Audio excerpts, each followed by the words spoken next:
Nations General Assembly has just ended in New York, United States.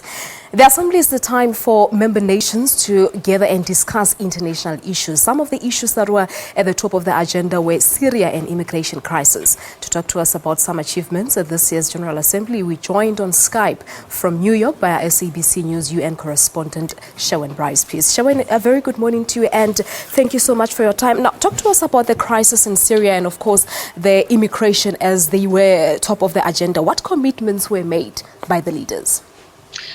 Well, I'll start very briefly on the situation in Syria. There was, of course, an emergency Security Council meeting today over the bombardments that we are seeing in the eastern city of Aleppo. That is, of course, Syria's largest city. And what we're seeing in the peace track being led by the United States and Russia is essentially a stalemate. We heard from the British ambassador today that track, essentially the Security Council allowing Russia and the United States to lead on this, might be coming to an end. But clearly this is a 5.5-year conflict. Hundreds of thousands, over 400,000 people have died, and we still don't have a stable political peace process underway. So questions really are now being raised about the Security Council's role in Syria and certainly the Security Council's credibility. You also mentioned the critical refugee summit that was held at the beginning of the UN General Assembly week.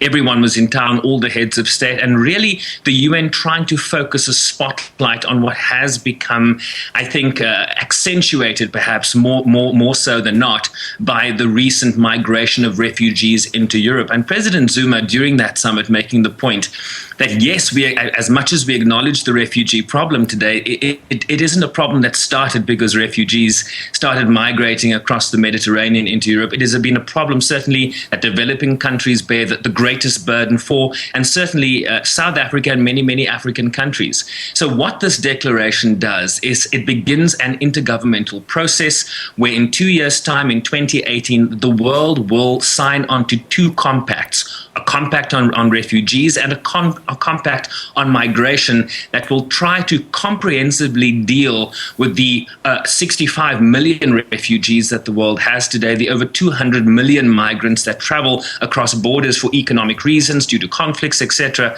And really, it's about burden sharing. If you look at Syria and the Middle East, countries like Jordan, Lebanon, Turkey have an overwhelming burden in terms of the refugees emanating from Syria. So it's about how do we better deal with this problem rather than countries that are in close proximity to where conflicts and crises begin.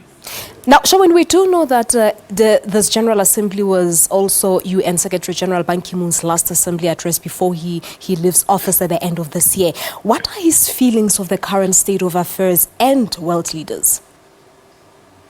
Well, I would imagine they were mixed feelings, right? I mean, he started his opening address to the UN General Assembly's high-level debate by the words, quote, "I stand before you with deep concern." And remember, this is a Secretary General that has got a couple of accomplishments under his belt already. The Paris Climate Change Accord adopted in December last year, and of course the Sustainable Development Goals that is essentially the new development agenda for the next 15 years. So there are these big accomplishments, but I think mixed feelings because there have also been a number of conflicts under his watch. We just spoke about Syria. That happened while Ban Ki-moon was in office. We've seen the destruction and the falling apart of one of the most fragile countries in the world, the newest UN member state, South Sudan, under Ban Ki-moon's watch. Libya is falling apart. There is a great deal of concern that as much as we've adopted a developmental agenda, there are also these areas that are pushing the world back.